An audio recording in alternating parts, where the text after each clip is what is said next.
예, 우리 함께 찬송가 211장 찬양 드리겠습니다. 211장입니다.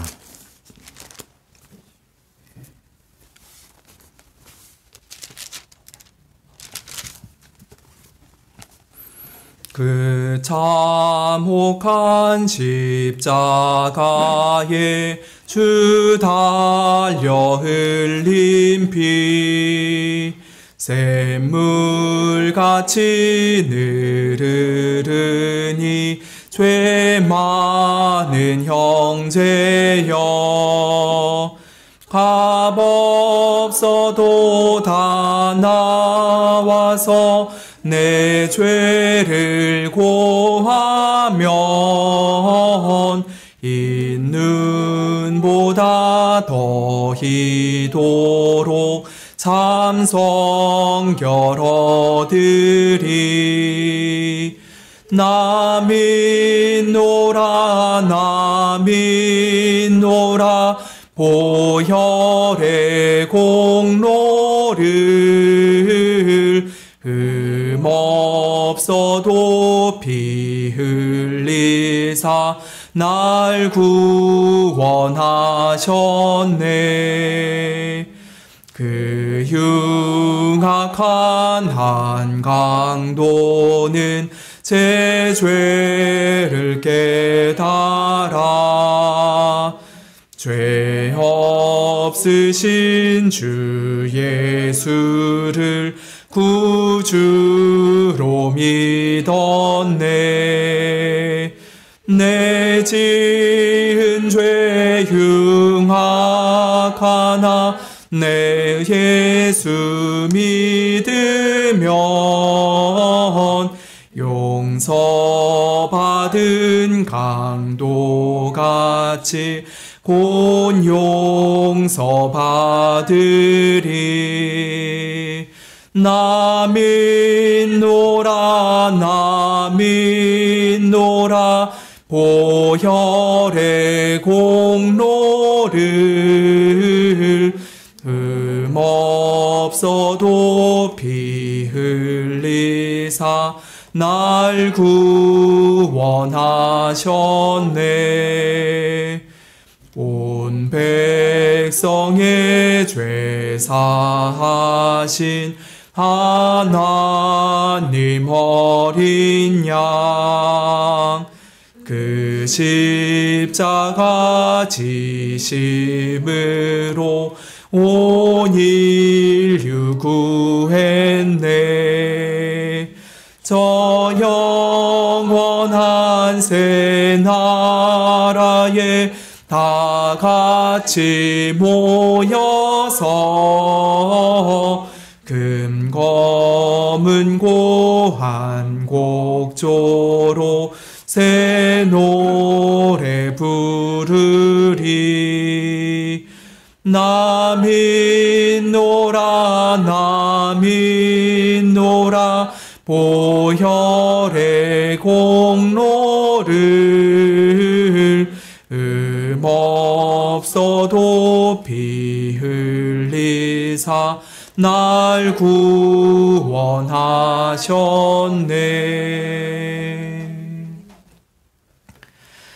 다 함께 묵도하심으로 수요 기도회를 시작하겠습니다.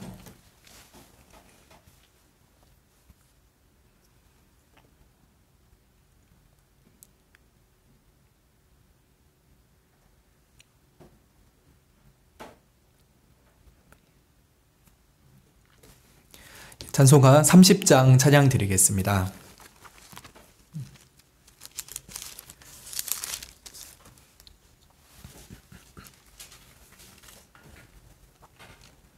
찬송가 30장입니다. 여호와 하나님 하늘에 계시니 온전한 만민 주 앞에 찬송하네. 이 천지 만물도 주 앞에 엎드려 그 여룩하신 이름을 늘 높이네. 주 것 끝까지 지키니 저 하늘 나라 향하여 곧 가리라. 주 얼굴 배울 때 내 마음이 기쁘고 영원히 주의 영광을 찬양하리.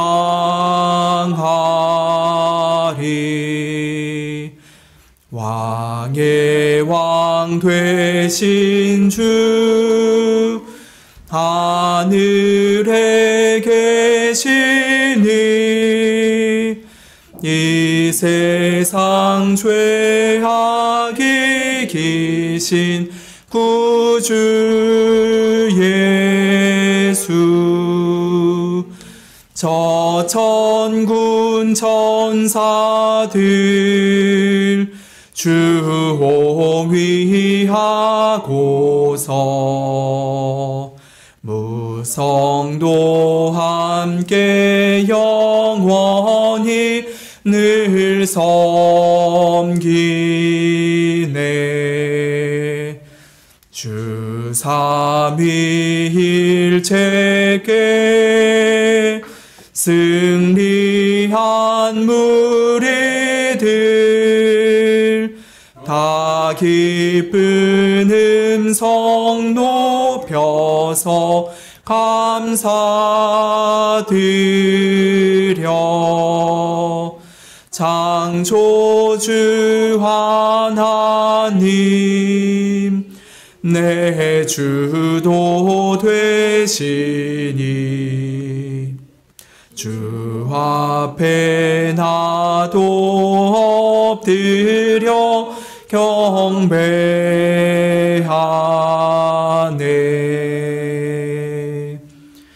아멘.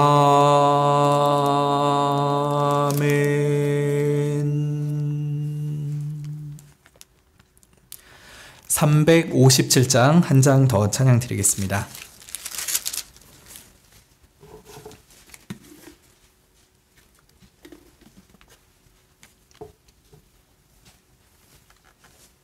(357장입니다) 세상에 헛된 신을 버리고 하나님 이름 높여 기리세. 온 천하 백성 모두 나와서 다 같이 하나님만 섬기세. 세상에 헛된 우상 버리고 인간의 모든 부귀영화와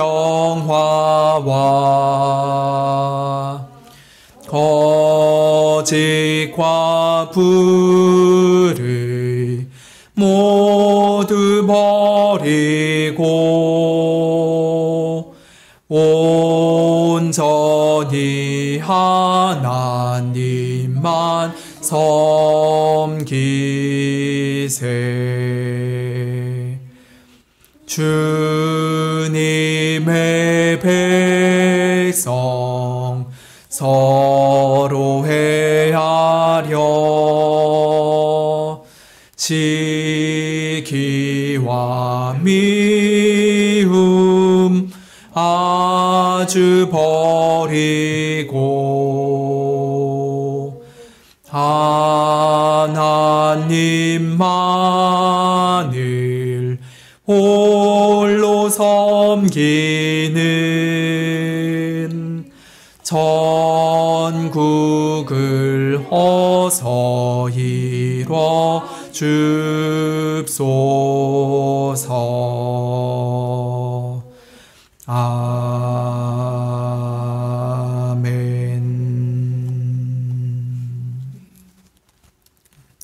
함께 기도드리겠습니다.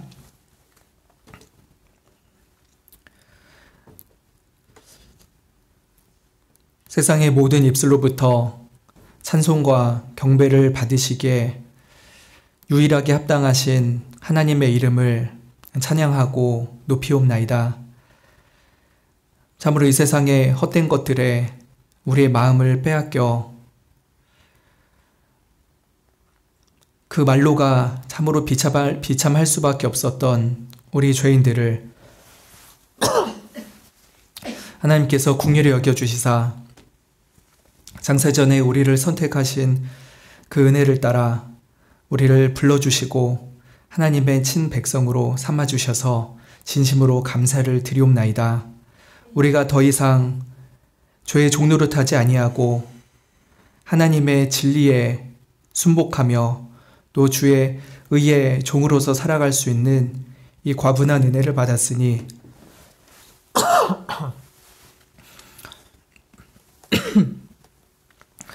우리가 온 마음을 다하여서 하나님께 감사를 드리옵고 우리의 삶 전체를 하나님께 바치기를 원하옵나이다. 그러나 우리의 마음이 어쩔 때는 참으로 믿음의 삶을 살아가는 듯 하지만 또 많은 때에는 하나님께 불신앙과 불순종의 삶을 살아가고 있사오니 우리의 죄를 주님 앞에 고백드립니다.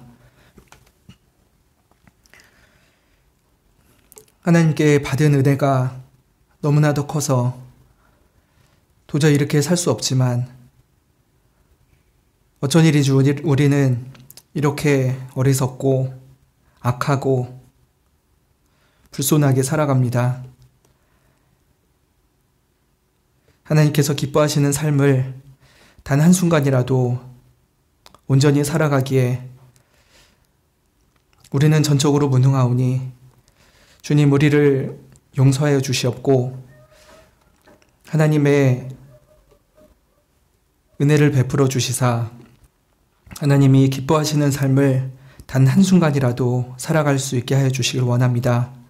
그렇게 한순간을 더하여 우리의 삶 전체가 하나님의 기쁨이 되게 해주시기를 간절히 바라옵나이다. 그러나 우리 자신의 그 어떤 것으로도 하나님을 만족시킬 만한 선을 낼 수 없음을 아오니 예수 그리스도만을 의지하옵나이다. 우리의 부족한 믿음과 허약하기 짝이 없는 순종을 예수 그리스도 안에서 받아주시사 마치 예수님의 완전한 순종인 것처럼 예수님의 완전한 사랑인 것처럼 우리의 작은 것들을 주께서 기쁘게 받아주시기를 바라옵나이다. 우리 성도들 가운데 중한 병으로 인하여서 하나님 앞에 간절히 치료의 은혜를 구하고 있는 이들이 많이 있습니다. 육신의 질고가 얼마나 괴로운지 그 인생의 짐이 얼마나 무거운지 우리는 다 헤아릴 수 없사오나 하나님은 그 심령을 아시며 그 연약한 육신을 긍휼히 여기시는 분이시니 부디 치료하여 주시기를 원하옵나이다. 또한 무엇이 진리인지 몰라 방황하고 세상에 상처받고 어떻게 살아가야 될지 막막하고 괴로운 인생들에게 주님께서 진리의 말씀을 깨닫게 하여 주시사 이제는 더 이상 좌로나 우로나 헤매이지 아니하고 주께서 보이신 생명의 길로만 올곧게 달려나가게 하여 주시기를 바라옵나이다. 우리에게 먼저 그러한 굳건한 믿음을 허락하여 주시옵고 우리 주변에 우리가 기도하고 또 하나님께서 은혜 베풀고자 하시는 많은 이들에게도 참 진리의 은혜를 베풀어 주시기를 바라옵나이다. 저 멀리 1년 넘게 전쟁으로 인하여서 많은 젊은이들이 죽어가고 있고 무고한 시민들이 희생을 당하고 있습니다. 이러한 일들이 왜 일어나는지, 하나님은 도대체 무슨 생각을 가지고 계신지 우리는 다 헤아릴 수 없사오나 그저 하나님은 완전히 지혜로우신 분이시며 완전히 선하시며 완전히 공의로우신 분이라는 것만을 우리가 굳게 붙잡습니다.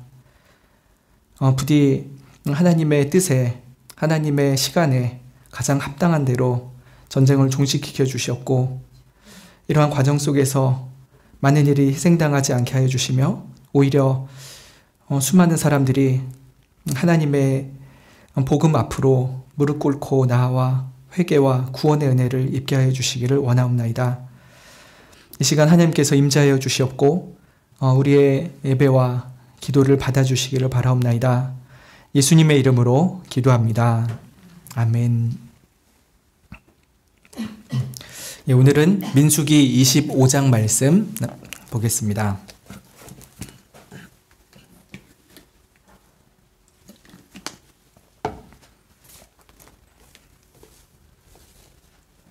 민수기 25장인데요.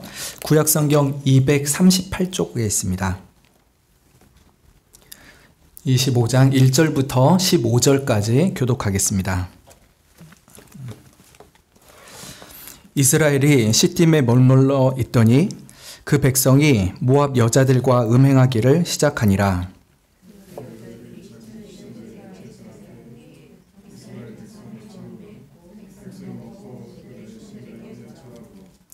이스라엘이 바알 부올에게 부속된지라 여호와께서 이스라엘에게 진노하시니라.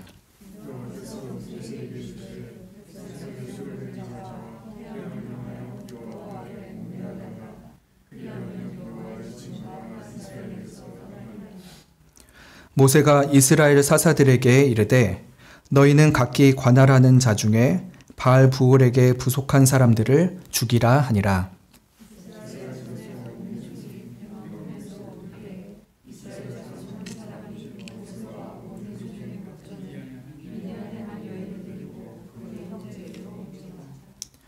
제사장 아론의 손자 엘르아살의 아들 비느하스가 보고 회중의 가운데서 일어나 손에 창을 들고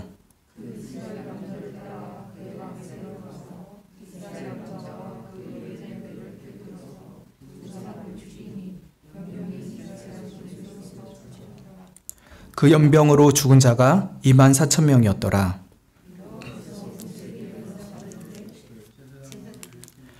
제사장 아론의 손자 엘르아살의 아들 비느하스가 나의 질투심으로 질투하여 이스라엘 자손 중에서 나의 노를 돌이켜서 나의 질투심으로 그들을 진멸하지 않게 하였도다.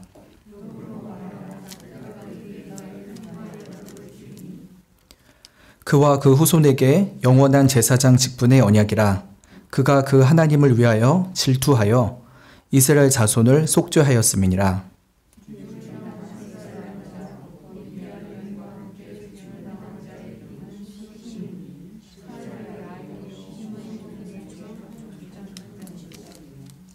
죽임을 당한 미디안 여인의 이름은 고스비니 수르의 딸이라. 수르는 미디안 백성 한 종족의 두령이었더라. 아멘.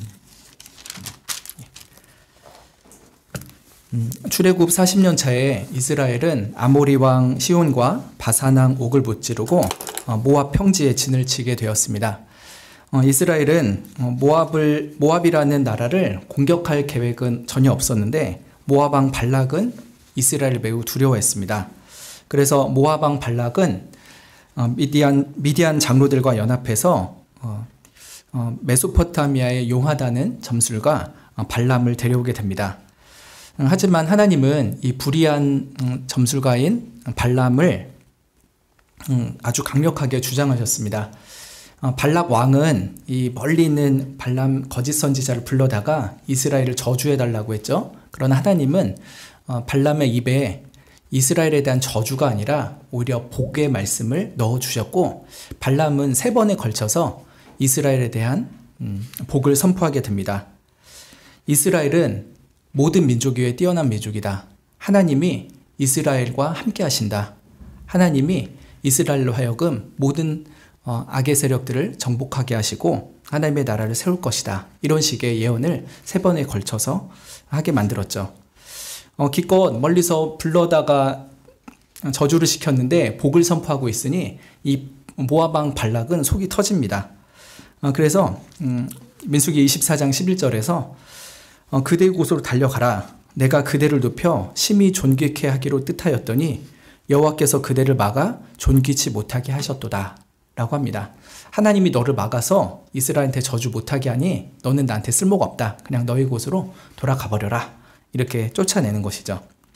아마 이 발락 왕은 복제도 주지 않고 그냥 쫓아내는 심산이었던 것으로 보입니다. 그러자 발람 이 선지자는 시키지도 않은 4번째 예언을 시작을 합니다. 그 4번째 예언의 핵심은 야곱에서 한 별이 나오고 이스라엘에서 한 홀이 세워질 것이다. 야곱에게서 한 주권자가 나올 것이다. 그래서 주변에 있는 모든 나라를 파할 것이다 라고 하는 것이었죠. 이것은 아브라함에게 주셨던 언약들을 상기시키는 예언이었습니다. 하나님께서 아브라함을 통하여서 하나님의 나라를 만드실 것인데, 특별히 아브라함의 후손 가운데 올 메시아를 통해서 하나님 나라를 완성하시리라는 것을 여러 차례 여러 모양으로 직간접적으로 알려주셨죠. 지금 이 거짓 선지자 발람의 입을 통해서 이 구속사적으로 매우 중요한 아브라함의 언약의 일들을 다시금 새기시고, 특히 야곱에서 진정한 주권자가 태어날 것이라는 것을 밝히 보이셨습니다. 그래서 이 모압 왕 발락이 원했던 거는 자기가 세계 최고의 왕으로 남기를 원한 거였는데, 오히려 야곱에게서 최고의 주권자가 나올 것이고 모압은 오히려 망할 것이다. 이런 얘기를 들었으니 전혀 원하던 결과가 아니었죠. 발람을 초청한 것이 모압에게는 도리어 재앙이 되는 꼴이었죠. 그래서 발락은 화가 머리 끝까지 치밀어 오르고 발람에게 복채를 주기는커녕 죽이고 싶었을 것입니다. 그런데 이 거짓 선지자 발람 입장에서 생각을 해보면, 자기 안 간다고 했는데 돈 준다고 해서 이렇게 데려왔잖아요. 그래서 좀 한몫 챙겨보고자 왔는데, 나는 저주를 많이 해주고 좀 복채를 두둑히 가져가고 싶은데 하나님이 날 막으니 나도 억울하다. 이렇게 말할 수 있는 상황이죠. 어쨌든 이대로 가면은 돈 한 푼도 못 받고 메소포타미아로 지금 쫓겨날 상황이었죠.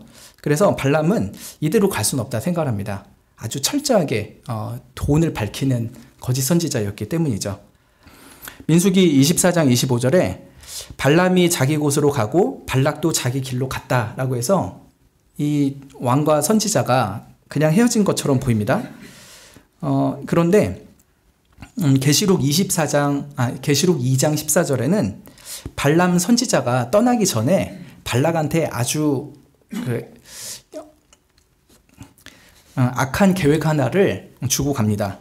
이스라엘 앞에다가 올무를 놓아서 우상의 제물을 먹게 하고 또 행음을 하게 만들어라 라고 하는 것이었죠. 그래서 이 발락 선지자가 어떻게든 한몫 챙겨보기 위해서 마지막으로 시도를 한 겁니다. 내가 지금까지 저주하려고 했던 건 다 안 됐는데 이스라엘 백성들이 우상 숭배하고 간음하게 만들면은 이스라엘을 무너뜨릴 수 있을 것이다 라고 하는 새로운 계획을 준 것이었죠.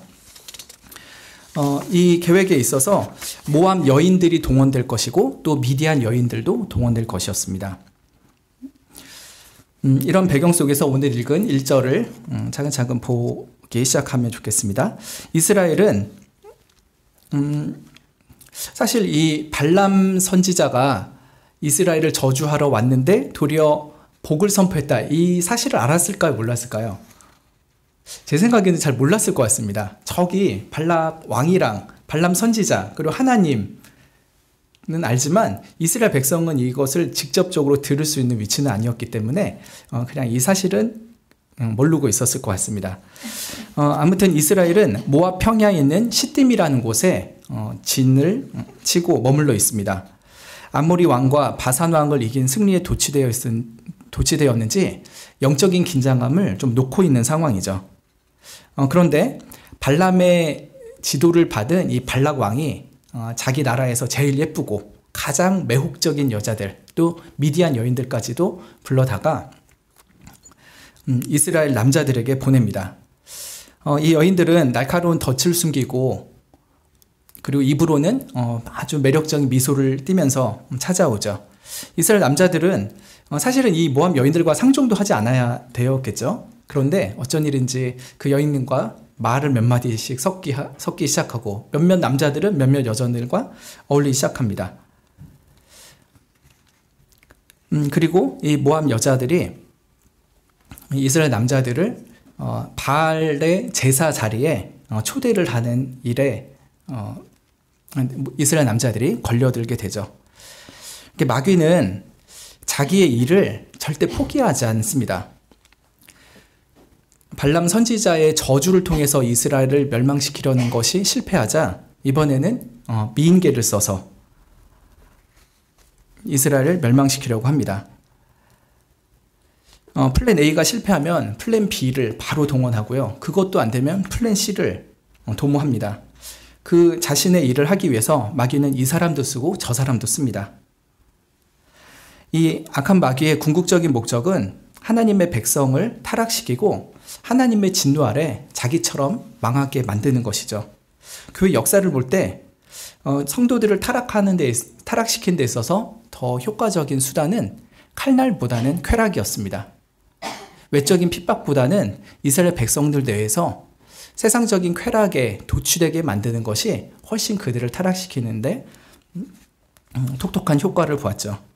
그래서 마귀는 지금 모압 여인들을 통하여서 우상숭배와 쾌락으로 이스라엘 백성들을 넘어뜨리고 하나님께 진노받아 멸망시키려는 계획을 동원하고 있는 것입니다.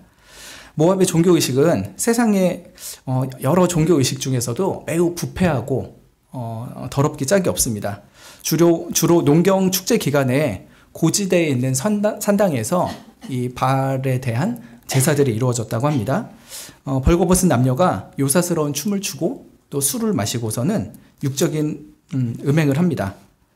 모압의 신들인 바알이나 아세라 등에게 제사는 과정 속에서는 육적인 음행이 항상 동원이 되었는데 그것은 그런 그 장면을 통해서 신들을 자극하고자 하는 것이죠. 그래서 더 많은 자녀들을 낳게 해주고 다산의 복을 주고자 하는 마음을 자극하기 위해서 이런 육적인 음행을 행했던 것입니다. 모압 여자들은 이 이스라엘 남자들에게 우리 우상들 있는 곳으로 한번 같이 놀러 가보자라고 합니다. 이스라엘 남자들은 그 초청에 응합니다. 처음부터 우상을 섬기라고 조르진 않았던 것 같습니다. 가서 맛있는 거 있으니까 우리 같이 좀 먹자라고 합니다. 시편 106편에 보면은 이때에 대한 묘사가 있는데 죽은 자들에게 제사한 음식이라고 했습니다. 여기서 죽은 자는 죽어 있는 우상인 바알에게 바쳐졌던 우상을 말하는 거죠. 바알에게 바쳐졌던 음식들을 같이 먹고 또 술도 마셨겠죠. 그러면서 어느 정도 더 긴장이 풀어지고 느슨해진 틈을 타서 이 여인들은 육적인 음행을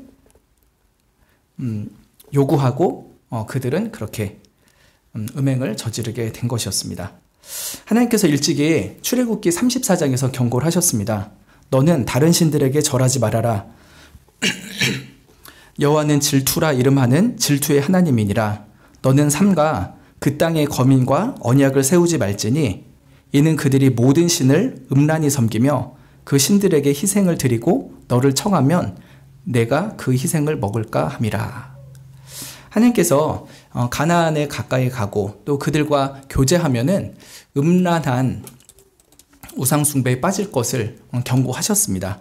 근데 이스라엘 남자들은 이미 마음이 여인들에게 다 뺏긴 상태이죠. 어떻게 하면 이 여인들과 즐거움을 나눠볼까 하는 마음에 우상 앞에 넙죽넙죽 절하기도 하고 그들과 어울리는 것을 서슴지 않습니다.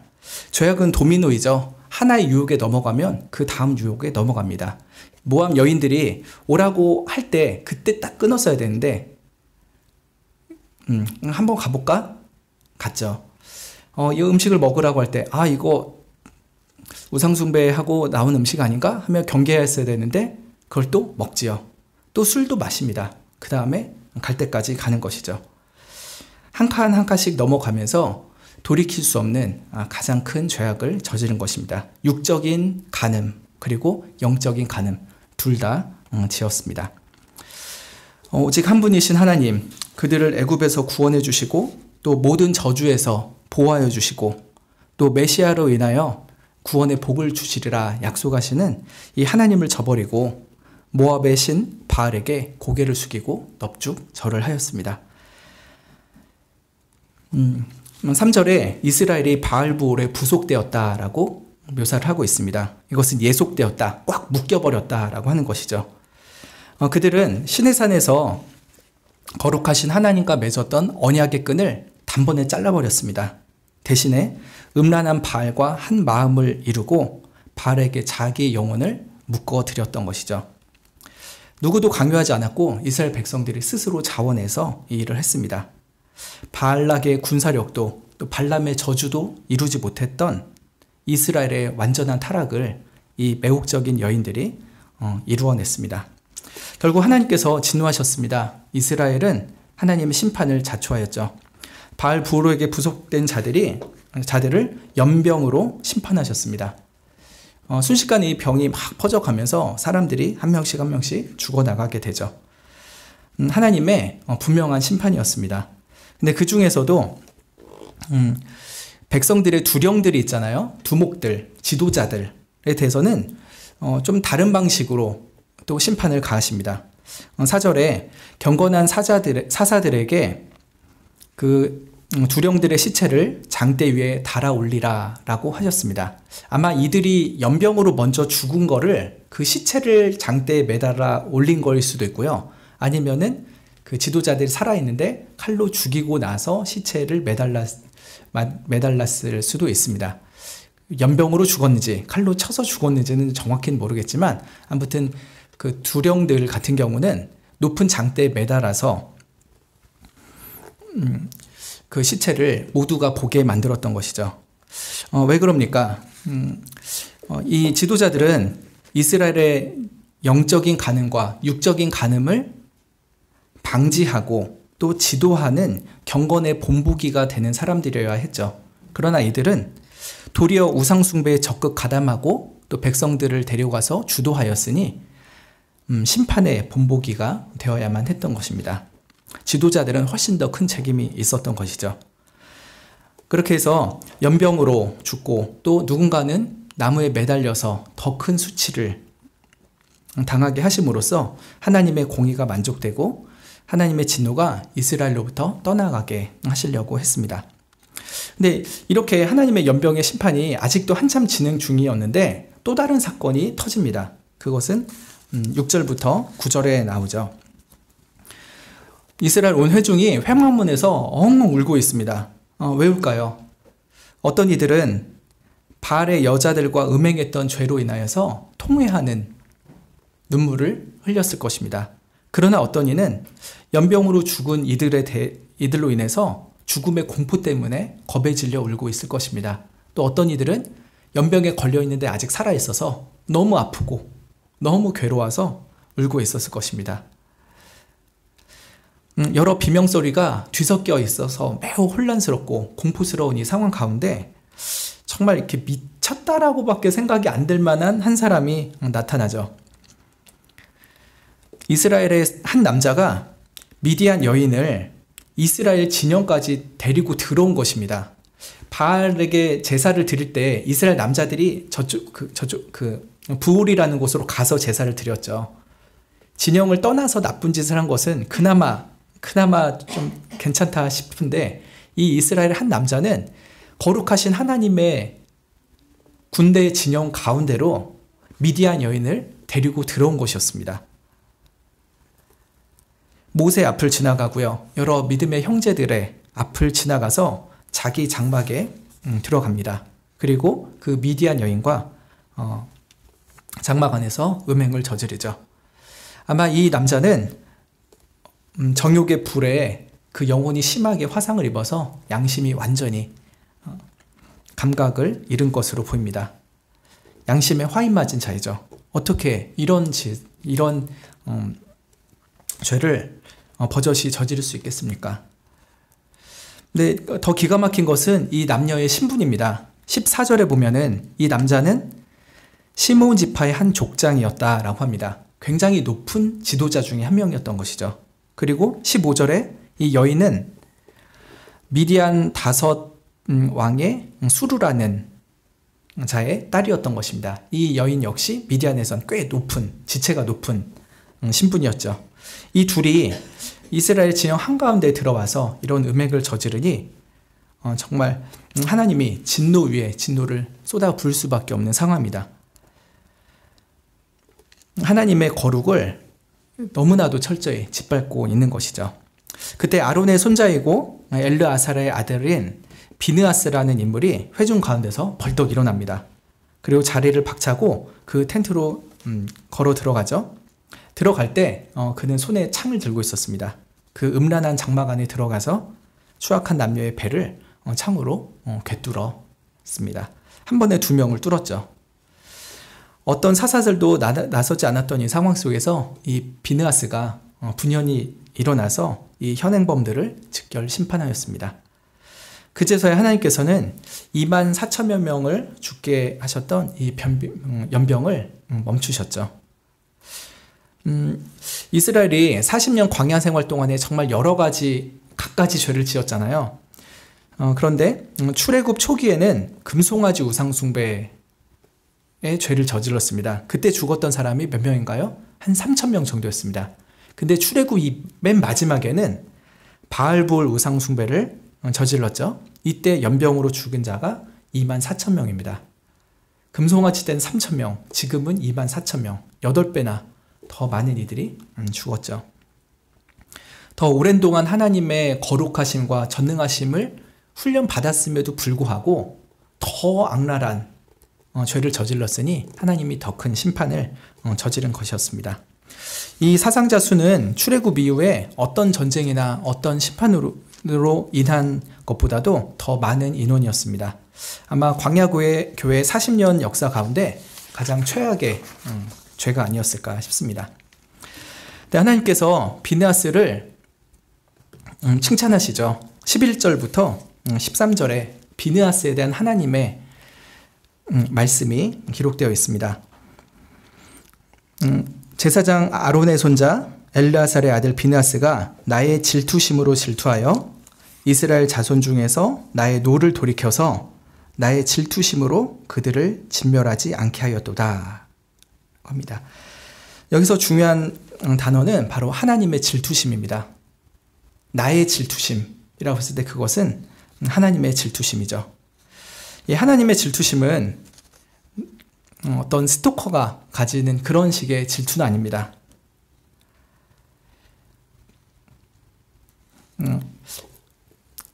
자신에 대한 사랑과 자신의 영광에 대한 열심 때문에 나타나는 질투이죠. 하나님은 이런 질투를 하실 만한 분입니다.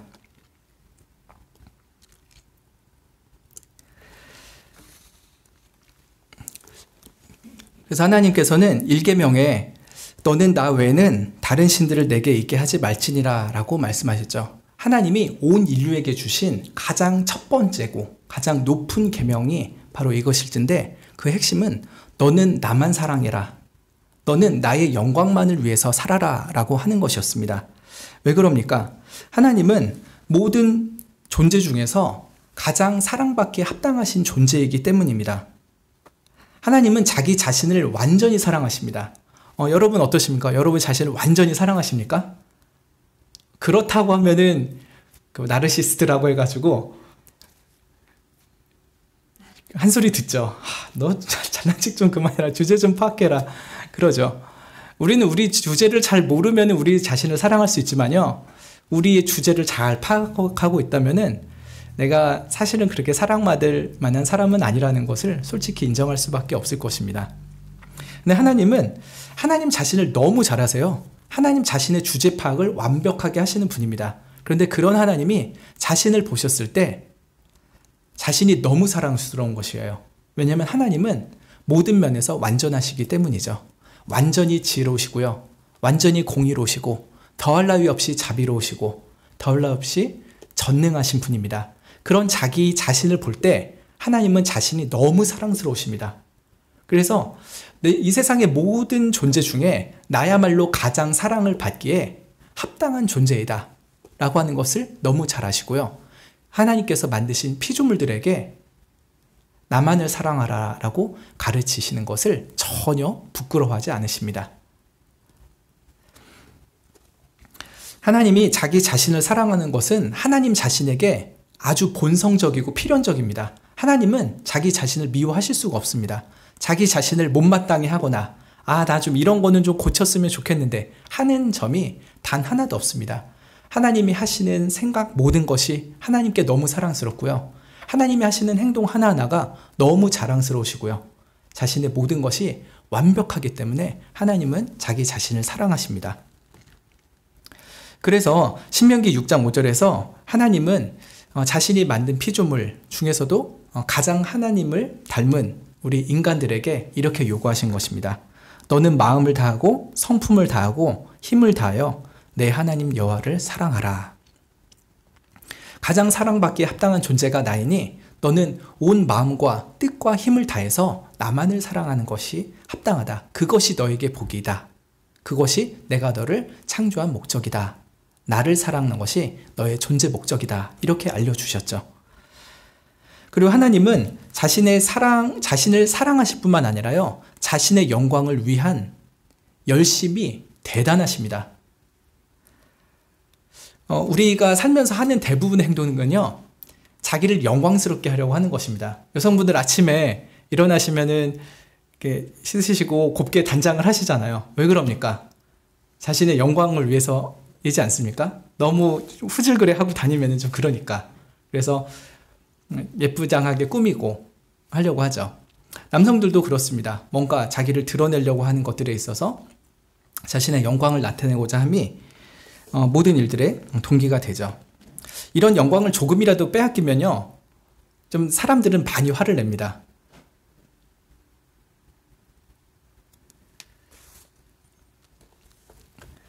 예를 들어 봅시다. 제가 아내한테 물어봅니다. 자기야, 내가 더 잘생겼어? 송중기가 더 잘생겼어?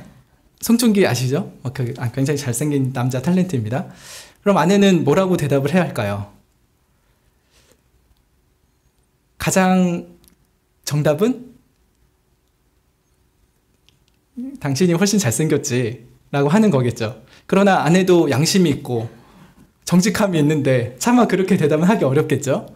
그러면은 약간 중간 정도로 대답할 수 있는 거는 내 눈엔 자기가 더 잘생겼어 정도입니다. 객관적으로는 밀리지만 주관적으로는 영서 목사가 더 낫지 라고 말을 해주는 것이죠. 하지만 가장 정직하게 아내가 대답한다면 뭐라고 하겠습니까? 두 마리에서 뭐해? 송중기지. 그거겠죠. 그러면 저는 첫 번째 대답, 그러니까 당신이 훨씬 잘생겼어 라고 말을 할 때 제 기분이 어떨까요?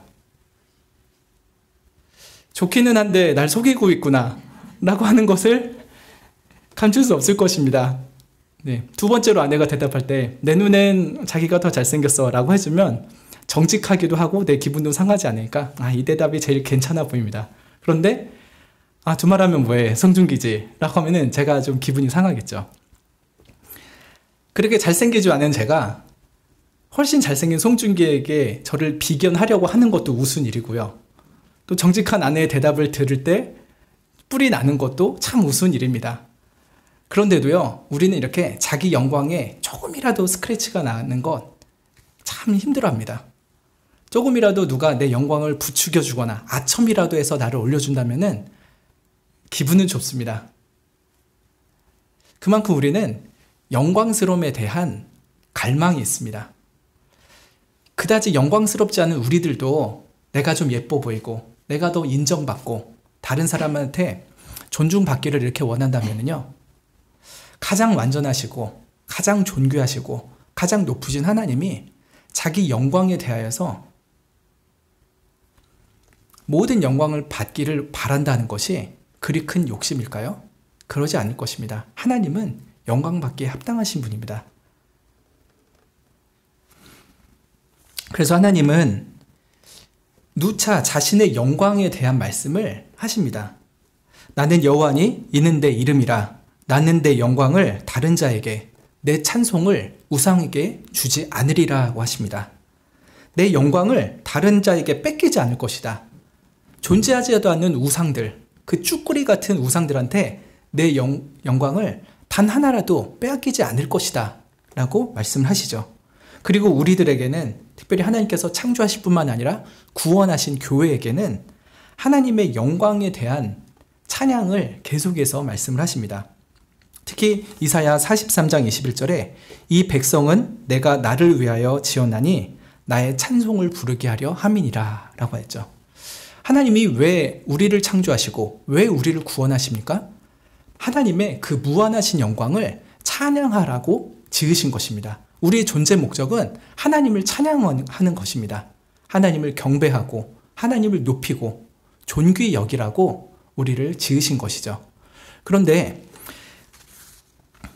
그래서 이 하나님께서 우리 모든 피조물, 특히 인간에게 요구하시는 가장 첫 번째 되는 계명이 너는 나 외에는 다른 신들을 내게 있게 하지 말지니라 라고 하는 것이죠. 나만 사랑해라. 나에게만 모든 영광을 돌려라 라고 하는 것입니다. 그리고 이 계명에서 위로 하늘에 있는 것이나 아래로 땅에 있는 것이나 땅 아래 물속에 있는 것에 아무 형상이 들지 만들지도 말고 그것에 절하지도 말라라고 합니다. 왜 그런다고 하십니까? 나는 질투하는 하나님이기 때문이다 라고 하시죠. 1계명에서 하나님이야말로 모든 사랑과 영광을 받기에 합당하신 분이라는 것을 밝히셨기 때문에 그 하나님의 비견할 만한 어떤 금은의 형상이든지 그 어떤 피조물이든지 그것을 나보다 더 높이고 예배를 드린다면은 나는 그것에 대해서 질투할 것이다 라고 말씀을 하는 것이죠. 하나님의 질투는 어린 아이들이나 시샘 많은 여인이나 잘난 척하는 남정네들에게서 나오는 그런 유치한 질투심이 아닌 것입니다. 모든 민족 중에서 선택하시고 특별히 사랑의 언약을 맺어서 하나님의 영광과 하나님의 사랑을 마음껏 베풀어 주신 이스라엘 백성들이 마땅히 돌려드려야 될 그 사랑과 영광을 드리지 않을 때 하나님은 질투하시는 것이죠. 하나님은 자기 자신을 완전히 사랑하시고 자기 자신을 너무나도 영광스럽게 생각하시기 때문에 이스라엘이 바알을 숭배하고 딴 것을 보고 있을 때 너무나도 질투하시는 것입니다. 왜 이들은 나만을 사랑하지 않지? 왜 이들은 내가 창조하고 내가 구원해 줬는데 왜 나에게 모든 영광을 돌리지 않지? 왜 존재하지도 않는 바알한테 가서 엎드려 절하고 영원히 행복을 주지 못하는 그 쾌락에 빠져서 내가 엄금한 죄를 저렇게 짓고 있는 것인가 하면서 하나님은 진노하시는 것이죠. 그런데 그런 하나님의 무한한 사랑과 무한한 영광에 비례하는 그 무한한 질투, 그것을 그 마음속에 품은 한 사람이 있었던 것입니다. 바로 비느하스였죠. 비느하스는 그 마음속에 하나님만 사랑받아야 돼, 하나님만 모든 영광을 받아야 돼 라고 하는 뜨거운 확신이 있었습니다. 그런데 지금 보니 이스라엘 백성들이 바알에게 우상 숭배를 하고 있고 심지어 이 진영 안에 족장이라고 하는 자가 이방 여인네를 데리고 들어와서 음행을 저지르고 있으니 이것은 하나님의 영광을 짓밟는 처사가 아니고 무엇이겠는가. 그래서 비느하스는 하나님을 알고 하나님의 마음을 사랑하는 만큼 거룩한 분노에 휩싸였던 것입니다. 그래서 하나님의 질투심을 자기 마음에 품고 창을 들었던 것이었죠. 그래서 하나님은 비느하스의 마음속에서 하나님의 질투심이 있음을 보게 된 것입니다. 하나님이 자기를 사랑하는 만큼 질투하시니 비느하스가 하나님을 사랑하는 만큼 하나님을 위하여서 질투하였던 것이죠. 하나님은 이런 비느하스를 참으로 귀히 여기셨습니다. 그래서 12절에 내가 그에게 나의 평화의 언약을 주리니 라고 합니다. 언약을 이 비느하스에게 주신다고 하죠. 근데 그 언약은 무엇이냐? 13절에 비느하스와 그 후손에게 영원한 제사장 직분을 주는 언약이다 라고 하였습니다. 그래서 이미 아론의 후손들은 대제사장의 직분을 계승받는다는 것을 말씀하셨지만 또 이 말씀을 통해서 그것을 확증하여 주셨던 것이죠. 그리고 이 대제사장을 통하여서 하나님과 이스라엘 백성이 계속해서 화목하고 계속해서 평화의 관계를 맺을 수 있는 일을 감당하게 하실 것을 말씀하여 주셨습니다.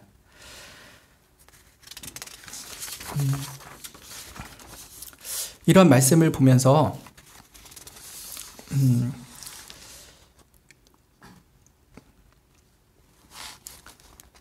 우리는 비느하스를 통해서 예수님의 어떠한 모습,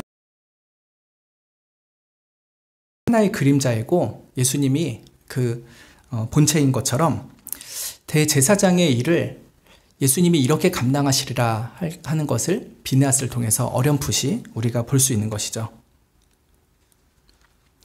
하나님은 하나님의 백성이 하나님을 사랑치 않고 영광을 돌리지 않는 그 무서운 죄를 범했을 때 예수님을 보내셨습니다. 이 예수님은 하나님을 너무 사랑하고 하나님의 모든 영광을 너무나도 사랑하는 분입니다. 그래서 그렇게 하나님이 영광받지 못하는 상황 속에서 하나님께 영광을 돌리지 않는 죄인들을 대신해서 죽으셨죠. 그리하여 하나님의 백성들이 이제는 그 죄를 버리고 하나님을 사랑하고 하나님의 영광을 위해서 살아가는 존재들로 변화시키기를 원하셨습니다. 제사장 비느하스는 두 죄인을 찔러 죽임으로써 이스라엘 백성들을 속죄하였죠. 그러나 예수님은 자기 자신이 죽임 당하시고 창에 찔리심으로 인해서 이스라엘 백성을 속죄하셨습니다. 남을 죽여서 속죄한 것이 아니라 자기 자신을 죽임으로써 이스라엘 백성을 속죄하셨던 것이죠.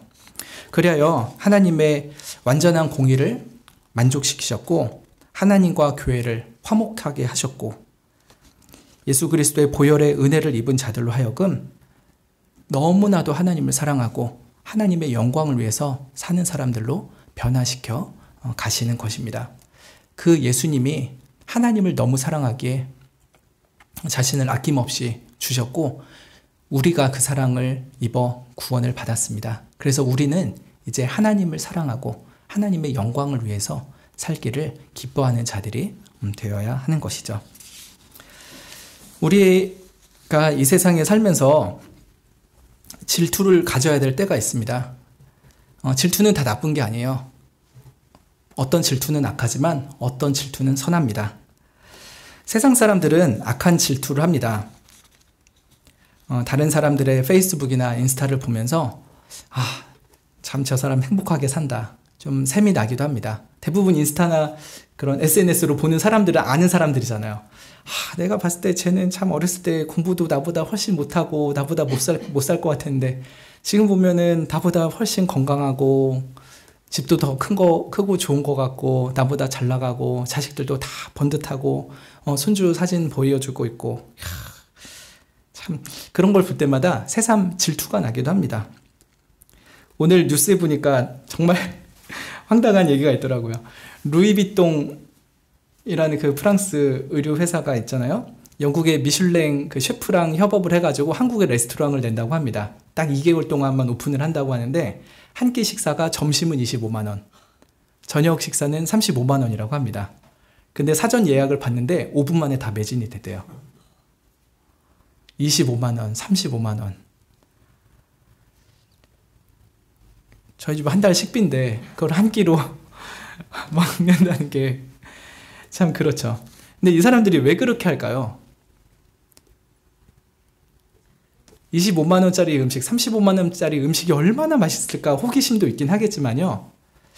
그 중에는 허세도 굉장히 많이 있지 않을까 싶습니다. 나 여기서 이렇게 식사를 했다. 그거를 올리는 사람도 그렇지만요, 인스타나 이런 데서 보는 사람은 또 어떤 마음을 가질까요? 그들의 허세에 질투심을 느낍니다.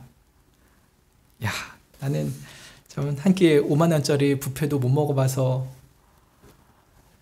늘 그냥 그런 끼니를 때우는데 이 사람은 25만 원짜리 식사를 하네. 35만 원짜리를 먹네.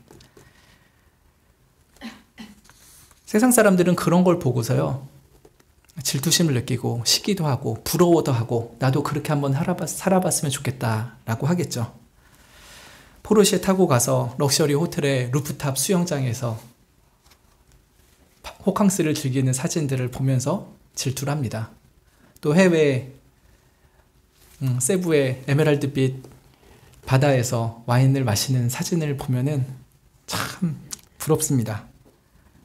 세상 사람들은 그런 거 보면 엄청 질투하고 부러워하는데요. 우리는 어떤가요? 우리는 안 부러운가요? 질투 안 나나요? 세부는커녕 제주도라도 가보면 좋겠다 하는 마음도 들죠. 저 사람들은 저리 한없이 행복하게 사는데 내 꼴은 이게 뭐냐? 맨날 놀 시간도 없고 돈도 없고 같이 놀 사람도 없고 우리 가족은 이게 뭐냐? 다들 새벽부터 밤늦게까지 힘없게 놀지, 힘들게 일하지, 같이 모여서 따뜻하게 밥 한 끼를 먹길 하나, 여유 있게 카페를 가길 하나.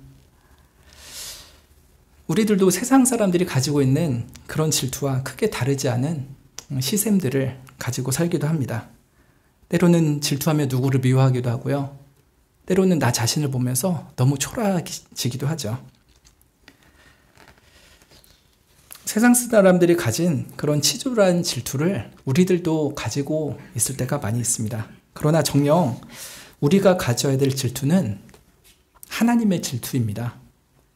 하나님의 질투는 하나님이 받아야 될 사랑, 하나님이 받아야 마땅한 영광이 하나님께 돌아가지 않을 때 느끼는 질투이죠.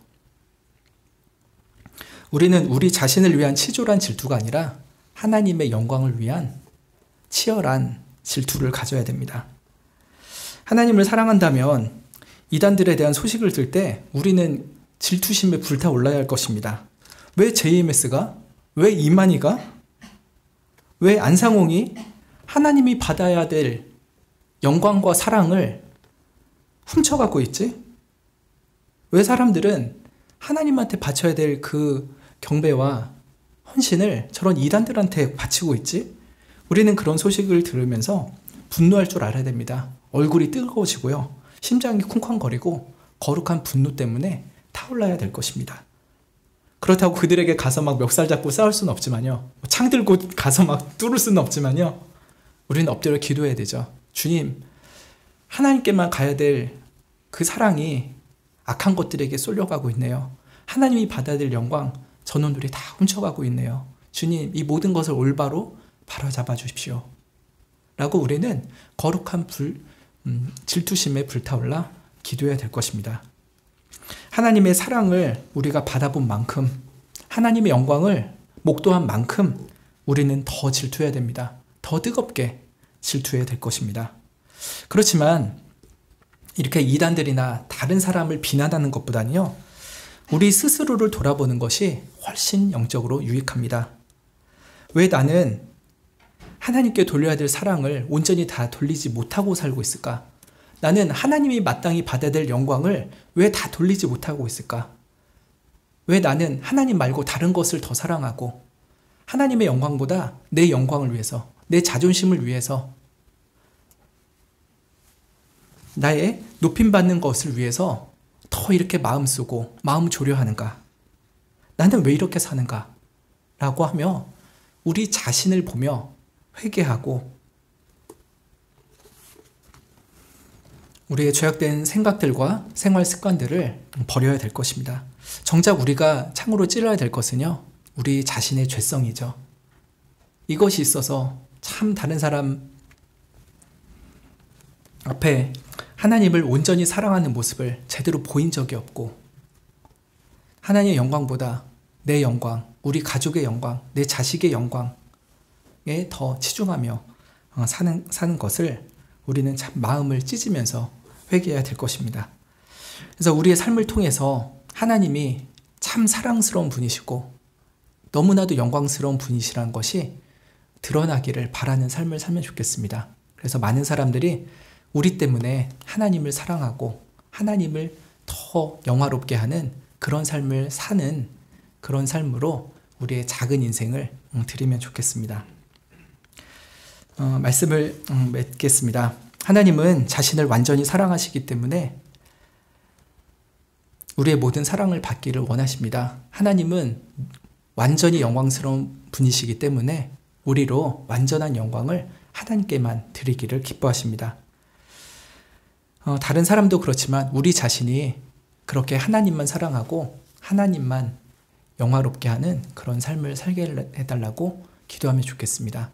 내 삶에 그런 모습이 드러나지 않고 우리 가족들에게, 우리 교회에게 그런 모습이 온전하게 드러나지 않는다면 우리는 회개해야 될 것이고요. 또 질투해야 될 것입니다. 진짜 우리가 해야 될 질투는 하나님의 영광이 하나님께 온전히 돌려지기를 원하는 그런 질투해야 될 것입니다. 하나님이 우리에게도 하나님만 사랑하고 하나님의 영광만을 갈망하는 그런 심령으로 매 순간을 살아가게 해달라고 기도하면 좋겠습니다. 그리고 비나스보다 더 완전하게 하나님을 사랑하고 하나님의 영광을 위해서 온 몸을 아낌없이 바쳤던 예수 그리스도의 마음을 우리가 담게 해달라고 기도하면 좋겠습니다. 기도하고 마치겠습니다.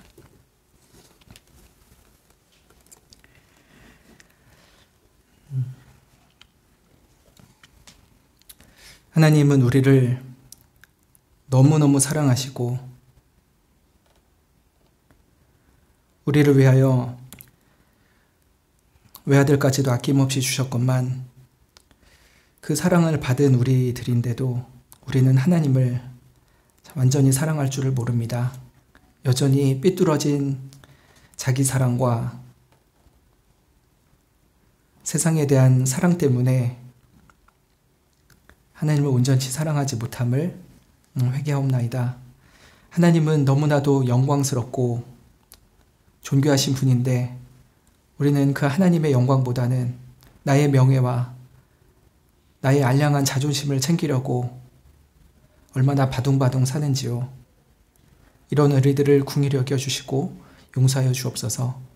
부디 하나님의 사랑을 다시금 우리 마음 가운데 새겨주시옵고 하나님의 빛나는 영광을 목도케 하여 주시사 우리로 하나님만 사랑하고 주의 영광만을 위해서 살아갈 수 있게 하여 주시기를 원합니다.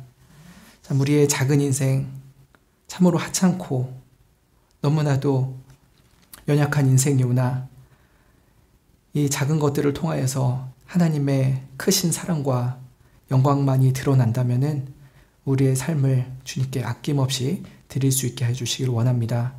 우리의 생각하는 것이나 돈을 쓰는 것이나 시간을 쓰는 것이나 마음 쓰는 것 모든 것에 오직 하나님을 사랑하고 하나님의 영광을 높이는 것에만 치심할 수 있도록 은혜를 베풀어 주옵소서. 예수님의 이름으로 기도드립니다. 아멘. 하늘에 계신 우리 아버지여, 이름이 거룩히 여김을 받으시오며 나라의 임하옵시며 뜻이 하늘에서 이룬 것 같이 땅에서도 이루어지이다. 오늘날 우리에게 일용할 양식을 주옵시고 우리가 우리에게 죄 지은 자를 사하여 준 것 같이 우리 죄를 사하여 주옵시고 우리를 시험에 들게 하지 마옵시고 다만 악에서 구하옵소서. 대개의 나라와 권세와 영광이 아버지께 영원히 있사옵나이다. 아멘.